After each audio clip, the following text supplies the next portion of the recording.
সম্পর্কে এখানে কম বেশি সবাই অবগত, কিন্তু জরুরি অবস্থার যে বিভৎস চেহারা এবং জরুরি অবস্থার দিনগুলোতে কিভাবে দেশের শাসন ব্যবস্থা চলেছে এই সম্পর্কে প্রত্যক্ষ অভিজ্ঞতা সকলের নেই।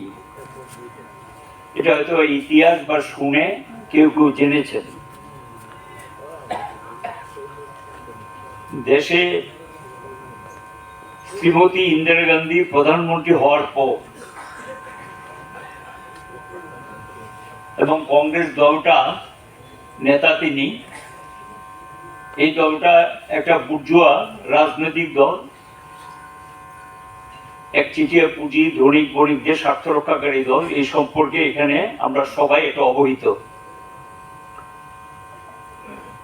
দেশের আর্থিক কাঠামো যে প্রতিশ্রুতি দিয়ে প্রথম জওহরলাল নেহেরু দায়িত্ব নিয়েছিলেন, নেওয়ার পর কিছু কিছু কাজ করেনি এটা বলবো না। মানুষের মৌলিক যে সমস্যাগুলো সেগুলি সমাধান করার জন্য তেমন কিছু কর্মসূচি ঘোষণা না থাকলেও কিছু কিছু ক্ষেত্রে সাধারণ মানুষের জন্য যেটা বলা হয় সার্ভিস সেক্টর, এই ধরনের কিছু ঘোষণা তখন ছিল। আর্থিক অবস্থা ভালো ছিল না সরকারের। ব্যাংকগুলো ছিল সমস্ত টাটা, বিড়লা, এই সমস্ত একচেটিয়া পুঁজি ধনী বণিকদের স্বার্থে। ব্যাংকে যে অর্থ রাখতেন, একটা দেশে আর্থিক অবস্থা নির্ভর করে আর্থিক ব্যবস্থাপনার উপর। আর্থিক ব্যবস্থাপনার মধ্যে মূলত ব্যাংকিং সেক্টর এবং ইন্স্যুরেন্স সেক্টর হলো এখানে একটা মুখ্য ভূমিকা। এবং এই ব্যাংকে টাকা আত্মসাৎ হতো, লুটপাট হতো, পালিয়ে যেতেন এবং মানুষের টাকা ফেরত পেতেন না। এই পরিস্থিতির মধ্যে কংগ্রেস দলের ভিতরেও কিছু সমস্যা ছিল।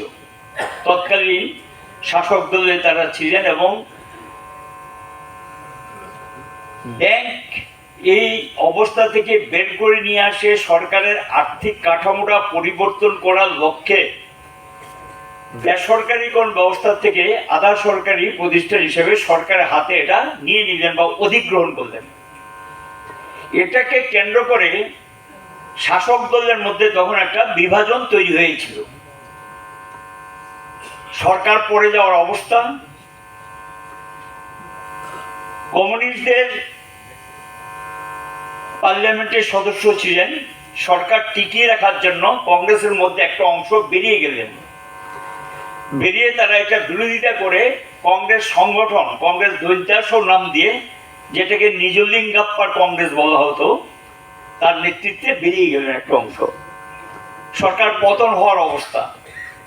তখন কমিউনিস্টদের সমর্থন চেয়েছিলেন যে আমি একটা ভালো কাজ করেছি, ব্যাংক রাষ্ট্রায়ত্ত সম্পত্তি করেছি, এর জন্য কমিউনিস্টদের সমর্থন চাই। কমিউনিস্টরা কিন্তু তখন সমর্থন